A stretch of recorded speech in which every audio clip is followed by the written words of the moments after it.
Market లేదు. ఇంటికి దగ్గర దగ్గర 3000కి 5 ఇంచే. 3000 కాయ. 3000కి 5 ఇప్పటికి. ఇంకా వదిలేసి తోట అయిపోయింది అని వదిలేసాను. దీనికి మాత్రం ఇప్పుడు 6000కి కాయకి వచ్చేది. ఇది ఎంత సార్? ఈ పొలం ఎంత ఇది? ఇది 1/2 ఎకరం అండి. 1/2 ఎకరం 6000 కాయ కోసారు. 6000కి కాయ ఇప్పటికి.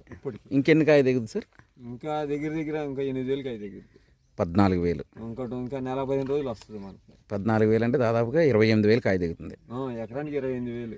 లాస్ట్ టైం కూడా నేను 14000 కాయ కోసాను. అరెకరంలో? అరెకరంలోనే 14000. 1,80,000 వచ్చింది మనకి మార్కెట్ నుంచి ఏదన్నా కానీ. Okay okay sir. అమౌంట్ అంటే ఇప్పుడు ఈ వెరైటీ 14000 కాయ అంటే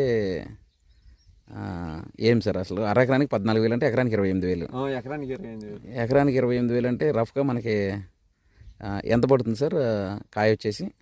కాయ వచ్చి మార్కెట్ని బట్టండి. ఈరోజు 10 రూపాయలు ఉంది, 5 రూపాయలు ఉంది. యావరేజ్ 5 రూపాయలు వేసుకోవచ్చు సార్? యావరేజ్ 5 రూపాయలు కాదులేండి, 8 రూపాయలు. 8 రూపాయలు. 8 రూపాయలు. అసలు నేను మాక్సిమం అయితే 10 రూపాయలు తక్కువ ఎక్కడ అమ్మట్లేదు. 10 రూపాయలు తక్కువ అమ్మట్లేదు అసలు. ఏమన్నా చిన్న వంకర మాత్రం 5, 6, 8. అదే సార్. ఈ రోజు కూడా నేను రైతు బజార్లో 8 రూపాయలకి వేసి వచ్చాను. రైతు బజార్లో 8 రూపాయలకి వేసి వచ్చాను. 8 రూపాయలకి వేసాను. ఏది లెస్. ఇప్పుడు మార్కెట్ బాగా మార్కెట్ డౌన్ రేట్లో ఉంది.